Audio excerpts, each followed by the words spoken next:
સુરત જિલ્લાના મહુવા તાલુકાના તરસાડી ગામમાં આવેલી એક મિલમાં ભીષણ આગની ઘટના ગત રાત્રિ દરમિયાન બની હતી, જેમાં 3 જેટલા લોકો ઈજાગ્રસ્ત થયા હતા।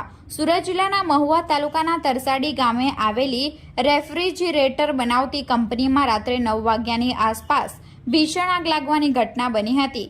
આ આગ એટલી ભીષણ હતી કે દૂર દૂર સુધી ધુમાડા અને આગના ગોટા દેખાયા હતા।